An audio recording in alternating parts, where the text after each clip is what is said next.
Today, I am joined by the incredibly talented and inspiring Valeria Ceballos. Val is an incredible actress and singer. She has starred in many shows, including In the Heights and A Chorus Line. She is currently a Zoe and Alana cover on the tour of Dear Evan Hansen. Thank you so much, Val, for joining me on The Inspiration Show. It's such an honor to speak with you. Oh, it's an honor to be here. Thank you so much for reaching out. Do I have your permission to post this episode of The Inspiration Show on social media? Yes, of course. Thank you. So, when did you discover that you had a passion for singing and theater? Well, I actually started when I was very young. I started dancing when I was very little. So I didn't really know about musical theater until I was in about like fifth grade. Found out about singing somewhere in between there while I was like doing chorus, like as an elective at school. It wasn't anything serious. But my English teacher, Miss Kastner, she taught her English portion of our class using Wicked. And so we would study the musical Wicked and a lot of like the vocabulary that they would use, and we would just analyze the lyrics and then we'd sing it all day. And it was such an awesome way to like kind of learn new vocabulary and new ways of language, like when we were very young. And then she brought us to go see it on tour. So that was my first show ever. And I was like, oh my gosh, I could sing, dance, and act all in one. So that was basically the first time that I like saw a show and was like, whoa, like I can do everything that I love in one big show. It's so special. I've like never, out of all the people that have come on, I feel like they've always discovered theater like as a whole, but to like discover it in pieces and, starting off with dance and then having to do it like for school and then it turning into a passion. That's so special. Yeah, I was definitely a late bloomer for sure. I didn't really do a lot of professional theater until I kind of decided to do it in college. So I feel very lucky to be where I am right now with how slow the progress of my passion was, but I've always been passionate about performing. So It's so special when you put your mind onto something, you can achieve anything. And yeah, it's so special to see people's dreams come true before your eyes. That's one yeah, thing I love most about theater. totally. So, what inspired you to become a performer, and who has been an inspiration of yours throughout your career? I think a lot of my inspiration just came within myself. I feel like a lot of events versus people have inspired me to become a performer, and a lot of that had been kind of a rejection to me performing. I feel like I thrive when someone says no. And so I feel like having a lot of the rejections I've had in my life has inspired me to continue with this passion. Um, a big inspiration for me have been a lot of like the Latin performers and that exist in this industry. Lindsay Mendez is incredible, and I think that she is such a beautiful performer. Philippa Sue, people like Sarah Bareilles that just like bring so much life into their music have been inspirations, but definitely it changes throughout the years of who I look up to become more of a performer, to become more in depth with my passion and being inspired by like the works that they're still doing for this industry and like paving the way for Latin artists like me. I love that. And I want to go back to what you said because I've never heard that answer before. And using that rejection as fuel and, turning those lemons into lemonade to help Mhm. you keep progressing and doing your best. I love that answer. Thank you. So I know you said the first time you experienced theater was Wicked. Can you take us back to how you were feeling at that time and what really sparked you to continue with theater and to go into it? I feel like it's such a cliche, but a huge part of storytelling with musical theater is clearly having no words left that you have to sing. And I think I've always loved words. I've always wrote way too many pages. And when it comes to essays, I just kind of go on and I love coloring a story. And I think seeing an amazing story that is kind of familiar with The Wizard of Oz and Wicked, and seeing it told in a different way with different words and then bringing it to life with song, it just brought a different type of joy with music and a different type of music that I didn't know existed. And I felt so excited, and I felt so sad. And when the moments were happening, my ability to empathize was so it really was heightened when I saw a musical like Wicked, and I don't think I've ever had that type of emotion besides when I was dancing, when I was told to, like, okay, obviously this is a song that is very emotional, so then that would create that type of emotion in me. So to see that on other people was really kind of liberating too, um, and it was really exciting because I when I was growing up, I was kind of mocked a little bit with how emotive I was, and how into the songs and the dances that I would get into. And so to see that, like, literally being celebrated, and for that to be a career was very exciting for me. And it felt like almost like a home. I felt like, okay, like what I've been doing wasn't wrong. I just I wasn't in the right space for that. So I was excited. It was a learning experience. I probably didn't even realize that it was something that I like really wanted to do until after watching it, but it was definitely something that sparked that kind of like process of like, oh, okay, like this is something that like I definitely love. It's amazing to see what the arts can do. And like fast forward to now, you graduated with your BA in theater from Florida State University in May 2019. And while you were at FSU, you did so many productions as well as film. So what were your experiences like participating in those productions? And do you feel that they have helped to impact you and shape you into the performer you are today? Absolutely. Everyone has their own journey, and I I feel like college was, for me personally, was such a learning experience, and within the program and without the program, in life in general.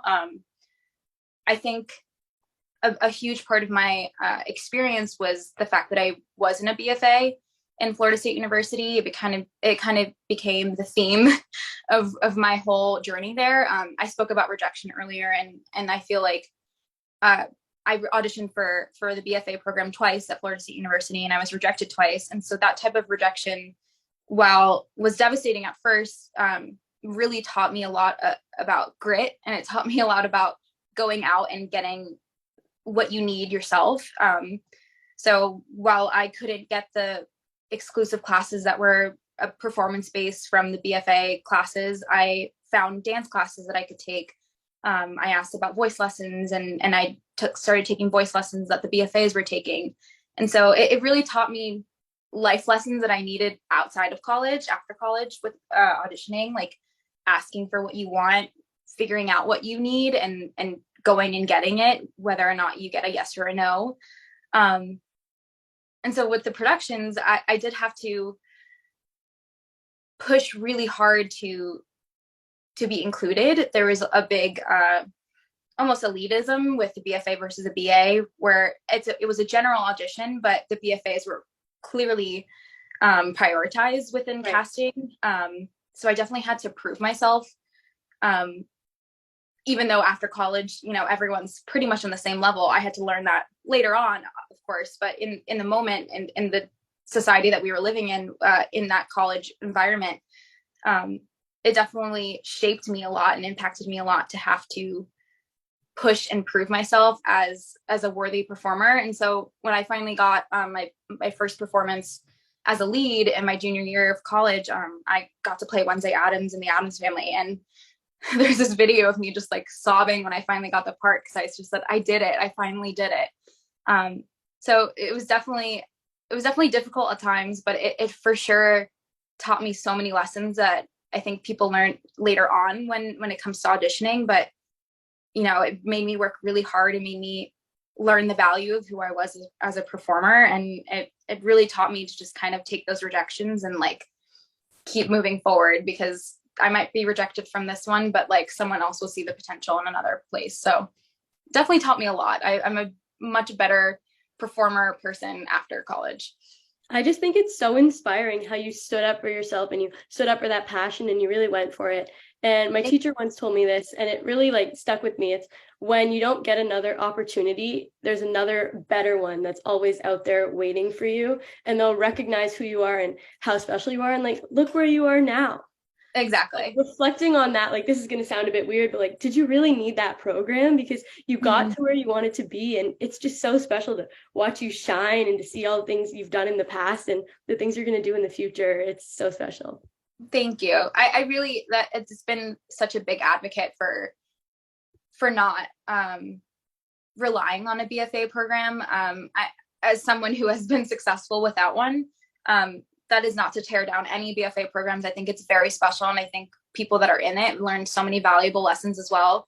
But I feel very lucky to have learned the things that I have as well without it. And so I'm a huge advocate. Like, if you don't want to go to college, then find the education somewhere else. There's classes to take. If you don't get a BFA program, there are other ways to learn. And if you're in a BFA program, learn as much as you can and soak it all in. There's so many different opportunities to learn in whatever journey that you're taking on after high school. And it's such a special, like, behind kind of the curtain moment. I talk about it a lot on the show, and it's not something that I realized as a performer. It's what I realized as a podcast host talking to performers. And like, that's been so special, because when you watch someone on Broadway or like at a local community theater or on tour like you, and they're taking a bow, you don't know the training that they had in order to standing on that stage and taking that bow. But when you get to talk to people and learn about the training and the things they had and the things they didn't have, just theater in general, there's so many resources to help you become a better performer. And it's amazing when you get those resources and how you get to learn from those resources and how they shape you. It's amazing. Absolutely. So you are currently a Zoe and Alana cover on the tour of my favorite musical, Dear Evan Hansen. Can you share a little bit about your DEH journey leading up to this point? Of course. So I started auditioning since I was maybe a junior in college. I went on their website and submitted just very generally. There's open submissions online at one point. So I submitted, didn't hear a thing. And then after college, I moved to New York. And then I started going to open calls. So I did an open call for Dear Evan Hansen.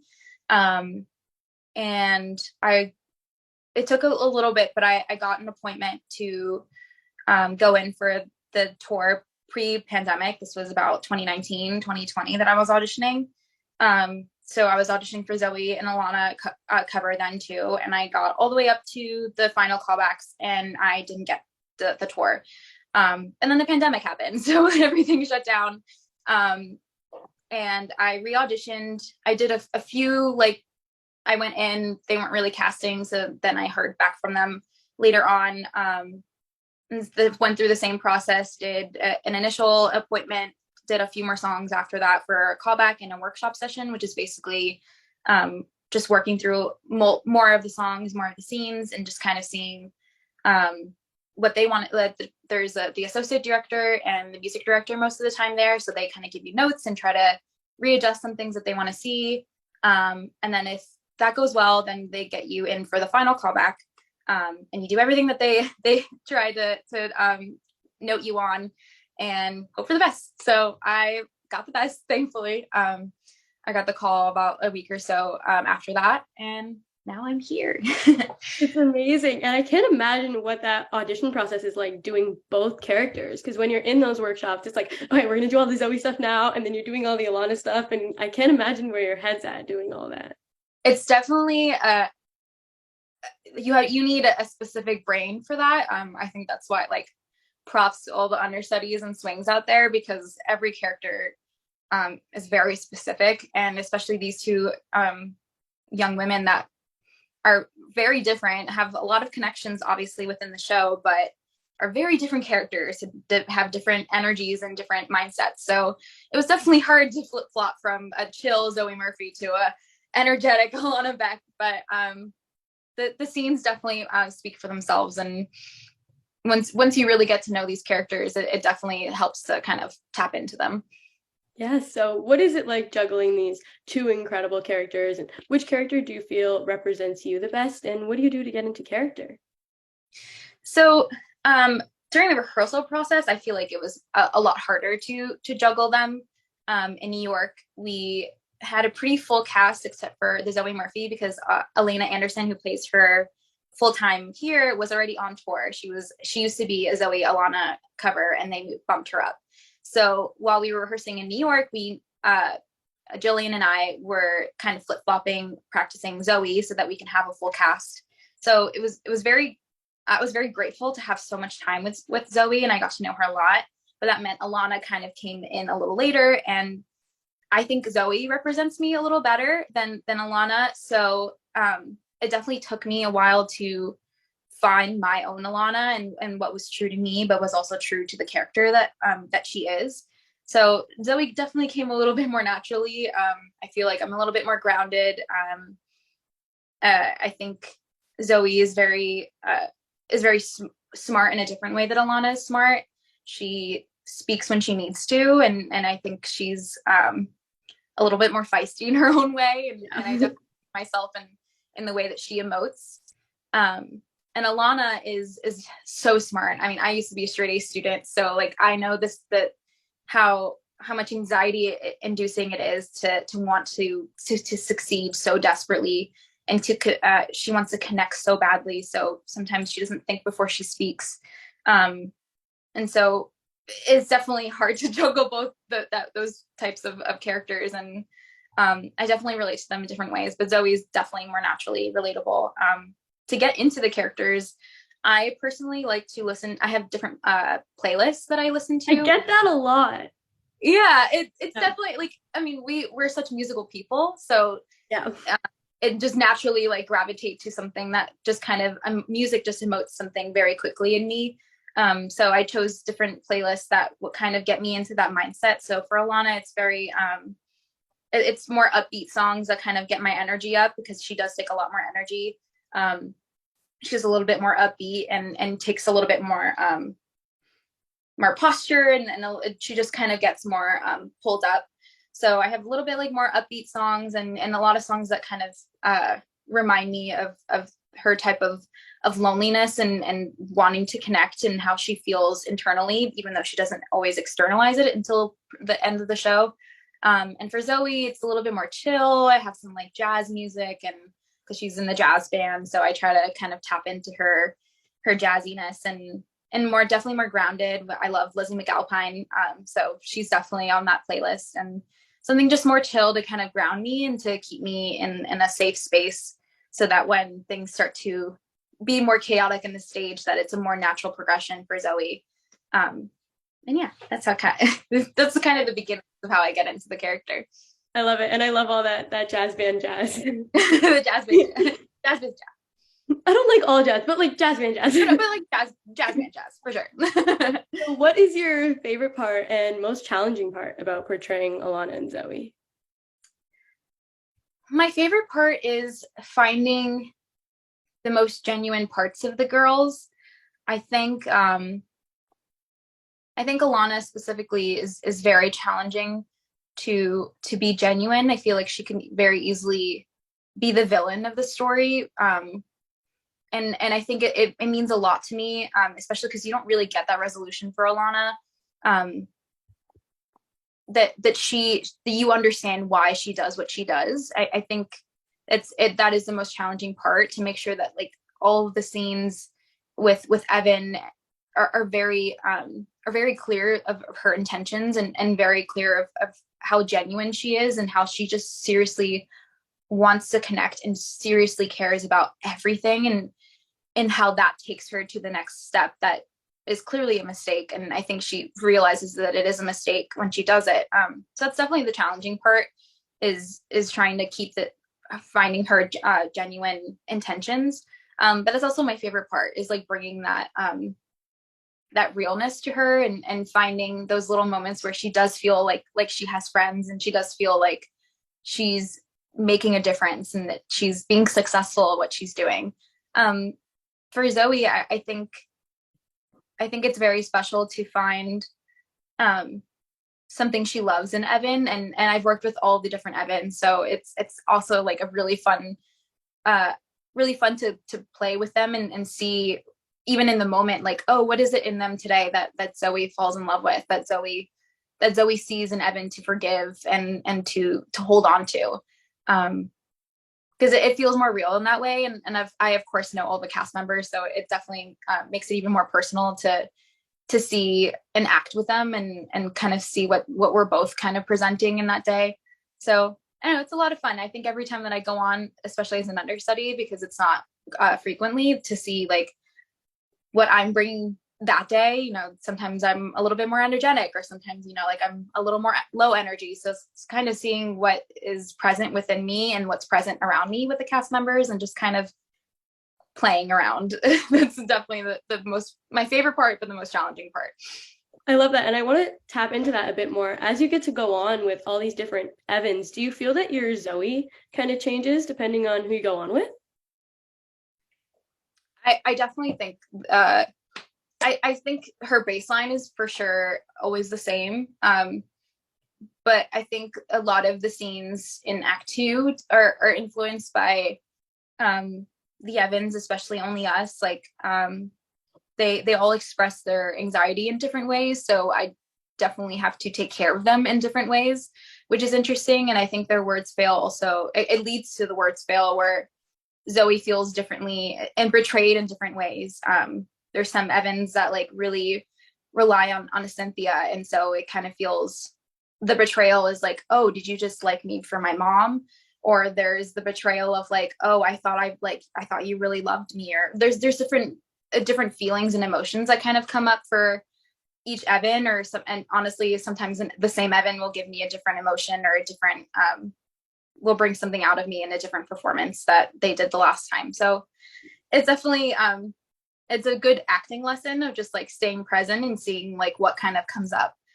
So again, baseline for Zoe is always kind of the same, but the leading up to the words fail is definitely interesting to see like what kind of comes up once the truth comes out.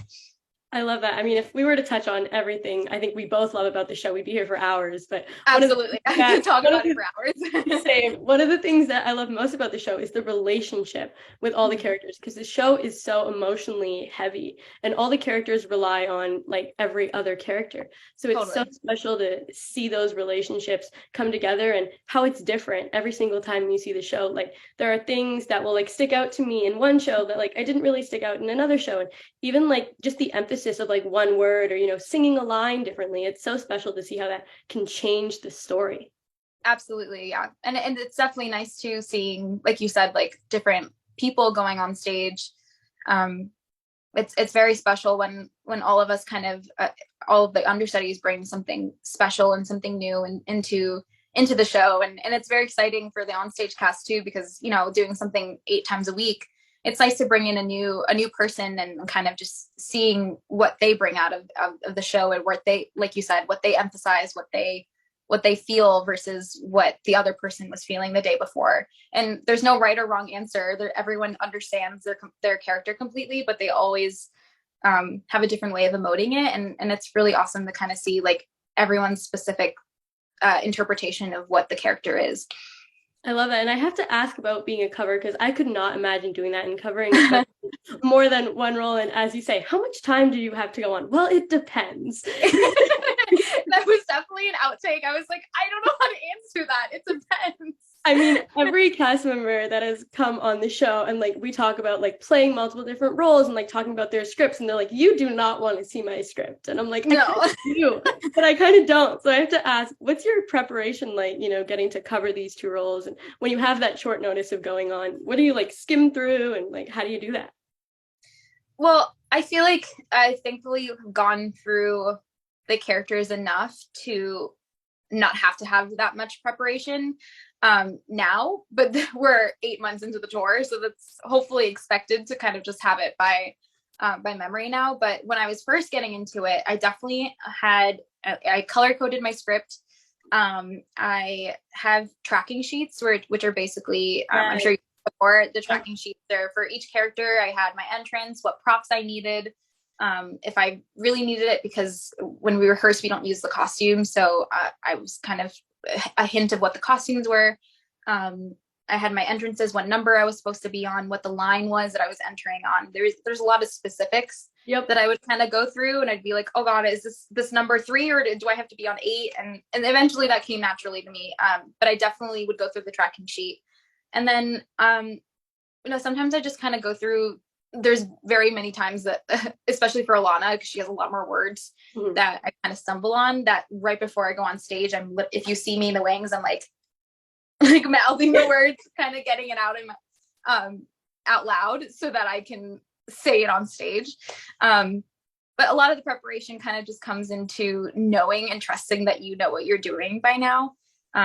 But you can always go back to the cheat sheet of the track sheet and kind of just a quick brush through, or sometimes it is helpful to kind of run. I've called my friends many times to be like, hey, can you run, like, can you be my Evan, and can you be Jared, or can you do both? Because some of the boys cover both. And they'll just kind of do the scenes with me if it's been a while. My favorite thing that Sam Premack was telling me, because he does Evan Connor Jarrett. So we talked about the nightmare of Sincerely Me, because it's all the time he covers. And I have to ask you, because like for this show in particular, it's not just the lines you can mess up, it's also the spacing. Because with You Will Be Found and like Waving, I can't imagine that spacing because it moves so quickly. It does. I can't lie. It's definitely sometimes in the moment, like we're very lucky to have these characters that don't overlap a lot, specifically with Alana and Zoe. Sincerely Me is a special case. Yeah. Those poor boys. But for Zoe and Alana, we really only have a few overlapping songs, and other than that, we are only in one scene together. So it's definitely easier to learn, but I can't lie and say that I don't think about it right in the moment when I'm supposed to move. Especially in Waving, like I kind of just have to think of harmonies right in the moment, being like, what am I supposed to sing? Where do I move? Right before I do it. But there's a lot of moments that thankfully aren't too close. There's a lot of like paths that are different. Like she goes left, I go right, or she goes stage left, I go stage. It's thankfully it's been a little bit more opposite than the boys have had with the overlap. But yeah, there's a lot of moments in your swing brain where you're like, oh God, I've sang the wrong harmony once or twice. And it's like, oops, it's still the right harmony, but it's the wrong character. I'll have like rehearsal in the morning for like Alana, and then I'll go on for Zoe that night. So, our brains kind of just have to switch as best as they can. Yeah. Can you share with us your favorite song and scene from the show? Ooh, well, that depends. I'm a sucker for Waving. I am a diehard. I'll never get sick of Waving. I love doing that number as both characters. I think it's so exciting. The drums and the strings in them are so awesome. And it's just such a beautiful way of like bringing that, like the musical into this world. So I love Waving in general. I think individually, I love Good For You when I'm Alana, and I love Requiem for Zoe because she finally gets to let everything out, which is very very amazing as an actor to be able to do. And the scene, I love the first scene in Waving with Zoe and Evan. I think think it's so charming. I think all of the Evans bring a special Evanism to it, and it's so exciting to see what they're gonna do, what they're gonna say. And I think it's the most like genuine, cute scene. I love doing that with all my Evans. No way, Jose. No way, Jose. I think it's hilarious, and it's very hard not to laugh. And as Alana, I really love when I finally get to like face Evan. There's a lot of scenes where I'm away and we're kind of in a digital world. So it's always nice to kind of face him and really talk to him. I would say either the first scene where she kind of rambles about her dead grandmother, which is always hilarious and kind of alarming to the audience, but so they kind of laugh and gasp and they're like, what is she doing? And you're That's like, the best thing about the show, because you laugh, you cry, you laugh. Exactly. It definitely, it's a lot of emotions. But I also love the Good For You scene. I think it's very vulnerable, and it definitely launches her into the rest of the show and what she ends up doing at the end. So that definitely, the Evans also give different emotions that kind of give me different emotions for when I talk about the vulnerable side of Alana. So that's always very emotional, and it's a great scene. I love it. And a little sidetrack, because I know you guys as a cast talk about it a lot, and I love talking about it on the show. Your backstories. Oh, God. You have to. I'm sorry. Your backstories. Do you have any?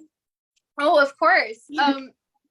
I focused a lot on Alana because there's a lot to Zoe that is hard to kind of change up. We know a lot about Zoe and her past. For Alana, there's not a lot of information. So I wanted her to be like a first generation Latin woman from her family, and I think a lot of the pressure that comes from her wanting to connect and the anxiety of being like successful comes from being first generation and wanting to make her family proud. She moved to this high school recently, so this is only her second year, so she doesn't have any friends. She wasn't able to connect the first year. She kind of just made acquaintances, and that's the best that she could do. So I definitely went back to the roots of just what I kind of know from my own family, and feeling that pressure of like wanting to be successful for your family, and keeping the scholarships that you're like working towards, and making sure that you can afford to continue your education. So that was definitely something that I kind of thought of for Alana. And Zoe, I mean, like, she has her jazz band, and she grew up with this incredibly privileged family. She grew up with a lot of money, and I think she had a lot of moments of privacy that she needed. She was always the stable one in her family, so she had a lot of privacy within the jazz that she would play, and that was kind of her escape. And I think she's just kind of this like cool hippie girl that like wasn't really into like the trends, and kind of just grew up like in her own, trying to grow up in her own world, despite what was going on in her house. So there again, there's a lot that already is spoken for with Zoe, but for Alana, I try to make that as with the personal backstory like that. Yeah, when Samantha Williams was on the show, she was telling me about the backstory because she actually brought it up, and I didn't really think about it, getting to see the show, and it was so special because, like, it's right, you don't get a lot of information on Alana, so to see how different, like, Sammy's story was, like, her being the daughter of someone who serves in the military. Wow. I just think it's so special to see how everyone is given the exact same script and how different they do the characters. It's so special to see. Yeah, it's definitely one of the most beautiful parts of theater is seeing, like I mentioned before, like how all of the understudies bring in a different way of interpreting what the onstage cast has already been doing. And I'm sure Micaela Lamas, who plays Alana on stage, I'm sure her story is much different than mine, and what's different than Jillian's. And it's really awesome to see this character that is, like you said, in a script that has already been kind of played for how many years now, and to see different interpretations, because I never even thought of having like a military family. I kind of try to do something that I could relate to, but that makes so much sense to me, and that's so awesome to see everyone's different backstory for the same character. It's so creative. So what do you enjoy most about doing the show and touring with the show? So what I enjoyed most about doing the show is seeing how different audiences in different states relate to the show. It's definitely changed throughout every state that we've been in. But like I mentioned before, it's also really nice as an understudy to kind of tap in as an actor in a last minute notice to kind of see. It's a huge challenge, and it's also a beautiful challenge to see like how the training and how this art kind of comes alive in this type of position as an understudy. So that's really awesome to kind of do that as a show. To tour the show is really awesome. I have never been to probably 98% of the states that we've gone to. So to kind of check mark all of these states and kind of taking this beautiful show to different places that haven't seen it, or that have seen it and love it so much that they want to see it over and over again, has been really beautiful. And I've seen things that I never thought I would see, like beautiful mountains, and we've gone on hikes, and we've done so many cool things that I finally got the opportunity to do with this show. I love it. And it's not just, doing the show. It's like you said, getting to experience those things and like the DH fam. It's so special getting to do that with everyone. And it's amazing. Absolutely. Yeah. So looking back on everything you have achieved in this industry, what advice would you give your younger self entering the industry? I would say trust yourself. I think as much as I spoke about college inspiring me and teaching me so much. It definitely took me a lot to break out of that mindset of, oh, but you're not a BFA. Oh, but you're not good enough. Oh, but like you didn't study this. Oh, but you don't know this. And it definitely took a lot of years out of me to trust myself as an actor. And I wish I could tell my younger self, like, trust in yourself, because I had everything that I needed and I had the passion. And while I found it again, I would tell my younger self, like, keep that passion, keep fighting, because it'll pay off in the end. It's amazing when you put all that trust and faith and passion into yourself and into one thing, and you go out and achieve it, and you never know how far you'll go. And it's Absolutely. Val, thank you so much for joining me on the Inspiration Show. You are beyond incredible, and it was such an honor to speak with you. Thank you for inspiring me. Oh, thank you so much. I'm very honored to be here. Thank you so much.